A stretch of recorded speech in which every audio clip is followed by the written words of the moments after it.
as he rolls out those wrists. Just to the left of him, Nathan Crawford with the number 3 machine. To the right of him, the number 47 of Todd Waters. Tanti, Liam Jackson. Yeah, looking at that lineup just there, where was Webster? Jed Beaton, Webster, Crawford had a great one. Waters needs a better start in this one. Tanti with a fantastic race one. Watson, Zielinski, Ferris, Todd, and Jackson.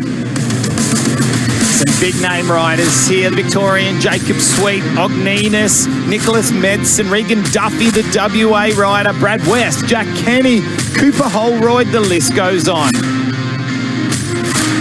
Final race of the day for the Kawasaki MX1. West is back there, Jackson, Pelicano, Bishop, so many riders. It's a big field for the 450s. The MX1, 39 riders. We haven't seen a full gate like that in a long time. And I was trying to say, where is Webster? Wouldn't you change it up a little bit and try get more inside going into that first turn? He's got to be confident on a good start here. Yeah, I think maybe he's thinking I'm finding some old school Webster starts, some whole shots here, and he's maybe rolled the dice and gone a little bit wider. Can we see there's both Hondas just next to the dog box? Yeah, wow. The answers are all about to happen as the revs come up. Gates are about to drop the final moto of the Kawasaki MX1 Moto 2 here in Canberra. Big loft to the front wheel from Regan Duffy, but that looks to be Jacob Sweet. The privateer out of the inside. Oh, rider just gone sideways and off the track. Was that Walsh? It's definitely a KTM. Is that Liam Jackson there up in 3rd place? Another great start from the Pro Honda privateer rider. And we've got Webster. We have got Jed Beaton in the lead, but I cannot see Webster yet. There is Wilson Todd. Webster is buried. There he is, about to go to the finish line again. We could have seen him grab a great start as we see the MXGP Whole Shot Award to the privateer, beating the Pro Bikes to the first turn. Jacob Sweet, congratulations. That was a fantastic start. So jammed in the middle of the pack there, Kyle Webster, but already Jed Beaton starting to check out now. Brad West, it's one of the best starts we've seen from him from the season so far. But Jacob Sweet, number 79 on the privateer Yamaha. Just clean air in front of him. He must have been going, what is going on here? This is brilliant. There is Liam Jackson, 6th at the moment. Across the first split, we had Kyle Webster in at least 13th. It could have been worse than that. Ferris now is in 13th. There's a long way down the order for these couple of riders. Todd is there. Waters, can't even see him down there. 16th place. Bad start for some of our big names. They can't afford to let this guy get a start like that. 3.2 second gap already. Jed Beaton has gone over Jacob Sweet back there in 2nd place. Tanti would have been hoping to latch on, and just like that, he's made the move past the privateer Yamaha rider. It's Yamaha 1, 2, 3, then back to Brad West on the Penrite Empire Kawasaki, trying to line up a passing move up the inside here. Can he make it stick? It's not so much the middle of the corner, it's the exit where that rut gets tricky. Tail end of the corner. This is a great run from Brad West. Good to see. We're finally getting to experience some of the speed and talent that this rider has got. He sits comfortably in 4th at the moment. Zielinski there in 5th place. It was Todd, Jackson, Webster finally into 7th place. Ferris actually has probably made more passes, sits on the back wheel of Webster. So maybe Ferris is finding some speed and form as well late in the day, early in this moto.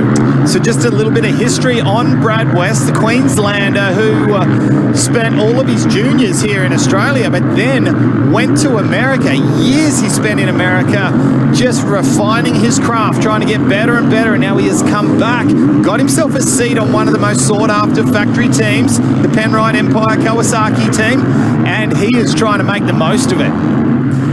Kyle Webster to the outside of the number 16 machine. Luke Zielinski switches back to the inside. Wilson Todd just in front of them, looking to make the pass on Sweet. And there is Ferris at the back of shots. So this guy's starting to move forwards. Webster to the very inside here. If he executes this corner good, he has got the opportunity, but no, not quite this time. There we see Wilson Todd now on the SCT Honda machine, trying to charge through is Webster. Goes to the inside, but just doesn't quite get the momentum in that first tip-in part of the rut here. What a race for Luke Zielinski. He's doing a great job here at the moment. He looks comfortable too, doesn't he? He does. He looks very good on that bike. Moving around underneath him as Webster dives to the outside. In the Pirelli left. To the inside now. He should get the pass complete. Sweet though, still pushing hard, not giving in as they move towards the finish line to knock down another lap. A couple of moments I've seen of Webster. One was the front wheel when he landed on the back part of the track with the 3 consecutive tabletop. Oh, even bigger one. Yeah, the hard pack sections that are so glassy at the moment, there's a lot of riders that are getting a little bit of a twitch. Oh, and again, almost crashing. Sorry, Lee. The number 16 there, Zielinski, having a good race here, but now he's coming under fire from Ferris. Could Ferris catch fire in this race, do you think? Yeah, well, that's what I was saying before. He looks a bit more in the zone on this one as the track gets a little tougher. Ferris comes to light. And currently has moved up a lot of positions to get where he currently sits. Looks good over that tabletop. But Zielinski holding strong. Here is a replay. Watch the front wheel here. It's almost like his fork grabs the outside. No, he's on the brakes that hard. He got a little cross-rutted in the first part, but then he had to drop down and tip into that rut that was on the inside of where he wanted to be. So it was either jump on the front brakes and nearly go over the bars or high side. Yep. Unfortunate for the number 1 machine. He's got the work ahead of him once again. To the inside now. Can the pass be made? Doesn't work quite as good on a 450, but the boys getting a good drive out of that outside. Now, fastest lap of the race so far. Aaron Tanti has got himself one. Well, no, let's change that. Because as soon as I say that, Beaton crosses across the finish line. Wilson Todd has gone down in the corner while I'm having a look at lap times. But how about the times from our 2 Monster Energy CDR Yamaha riders, Beaton and Tanti, both now in the 141s. A 141.6 for Beaton, 141.7 for Tanti. Here's the replay of Wilson Todd into the right-hander here. Oh, back end just stepping out on the hard pack surface as the Yamaha riders continue to streak away from the rest of the field. Looking at our leaderboard on the left-hand side, Brad West was in 3rd. Just changed it right then as I started to speak about it, but that has allowed Dean Ferris to get up into 3rd, and now we see Kyle Webster in the hunt to try and close down on these other riders in front, getting to the back wheel, making that pass on Brad West. Now to the back wheel of Dean Ferris. Do we see Ferris put up much of a fight here? Or do you think Ferris is in the groove at the moment? Do you reckon he's feeling it right now? Well, you've got to remember how far back in the pack Dean Ferris came from in this race. He was a long way back, and he has just methodically, one by one, picked his way through to now be in 3rd place. His last lap time around was a 1:44, so a little bit off the time of Tanti and Beaton. But still, he has got a hard charging Kyle Webster coming. That number 1 bearing down on you is a little bit of a daunting thing, that's for sure. Very daunting when you see this rider coming around and hear that bike screaming in behind. It can upset your concentration a lot, especially on a track like this where you need to be absolutely precision perfect picking up these lines. Easy to get distracted. Railing around the outside. Beautiful line there, but just probably trying to figure out where to go. Where's the best part of the track as he's trying to thread the needle through here. Jacob Sweet still well and truly up there inside the top 8. Kyle Webster, we're just getting notification now of the fastest lap time, a 141.5. And looks like that pass has been made by the change on our leaderboard. Looks like Dean Ferris might have had an issue. He is dropping down the order as we speak. I was just about to say that Webster is dragging Ferris along with him with equal lap times, but he has dropped down the order, so a tip over for Ferris. Don't know where it is, but certainly a tip over is dropping him back to 9th now. It is showing on that split. Unfortunate for him because he looked like he was having a very good moto number 2. Webster so strong deep in the moto. That back wheel, as soon as it touches some hard pack base, it slides everywhere. We saw that just as it went up the finish line, the back end sliding out. That's the difference that we see with Beaton up front. He's always finding some lines where it's off that hard pack base. Right now, Webster is just throwing it down, trying to close down, and he's coming in hot at the moment. It's the tricky part of the track here as they come into the right-hander. Does Webster have a different line up his sleeve? Does he have somewhere planned on the track where he would know he's been taking in considerable time from the number 9? We're going to have to wait and see as we follow him through. Here we go, a slightly different line there, but I don't think that was a planned one. I don't think that's one that he uses all the time. Maybe just searching, trying to find a way past Tanti. Lap times have him at a 42 compared to a 44 between Webster and Tanti. Webster being the quicker, but it's one thing to catch up. He's going to need to execute these lines absolutely to perfection as we see him to the inside here. Tanti's going to get caught up by the lapped rider, and that is all it took. That was another part of the track where I believe he knew he positioned himself perfectly well just before that section, and he turned off the outside like he was turning off a dime. Beautiful line. You would have just seen Tanti a shake of the head at the start of that section. He is disappointed to stay in that second place right the way through to 1 minute plus a lap to go. Webster now looking to, well, you said he didn't mean it last time, but he used exactly the same line that time. Those words taste good. Seems to have worked not too bad in his favour as he is now stuck in behind a lapped rider. He needs to clear this one as quick as he can. Does so, moving through the rollers towards the finish line once again. Now, am I seeing correct here? 3.9 second gap from Beaton to Webster. Yep, there it is. You can see it on screen. He is reeling it in. Was there a mistake from our leader? Last lap through, 144 for Jed Beaton, 142.1. So a 2-second difference. And it's been that way for the majority of this race. It wasn't that he slowed down, but how much more does Beaton have under the hood? Can he turn it on for the last 2 laps here? You would have to think surely with Beaton being able to ride as comfortably as he has that he hasn't tightened up at this end stage of the race, but surely he needs to know, or he must know, that Webster is coming. We'll wait for that one to come up on screen as we see this battle continue.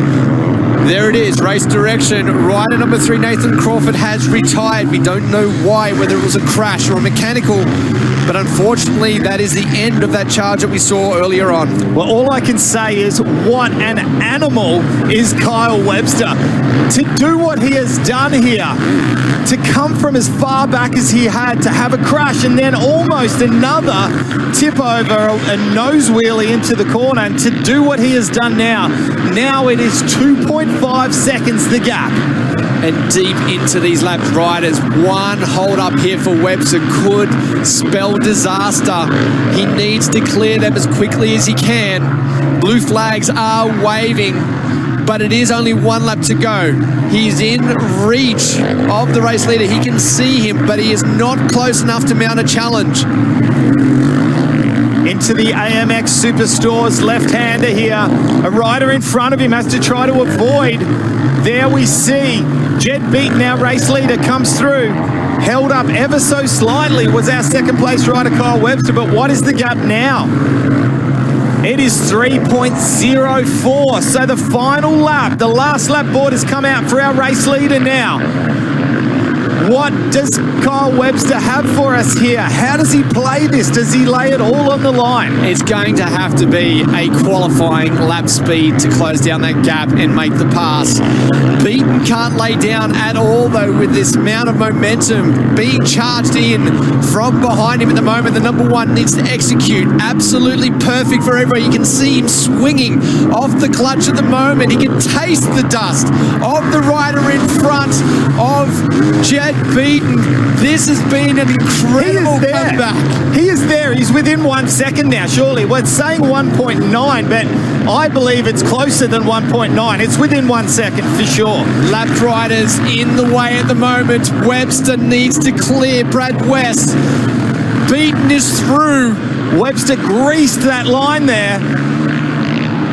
Little bit of a mistake there, but nothing too serious. Almost comes together with Brad West. Forced to the inside, a different line. I love that inside line there. He did that same line the last lap, and he is almost within striking range. We've got about a third of a lap to go. Can you believe this comeback? Webster needs to throw everything at it as they move towards the final two turns, but Beaton still in control. Lap riders in it. Lap riders coming into play. Devastation for Webster. He got oh so close.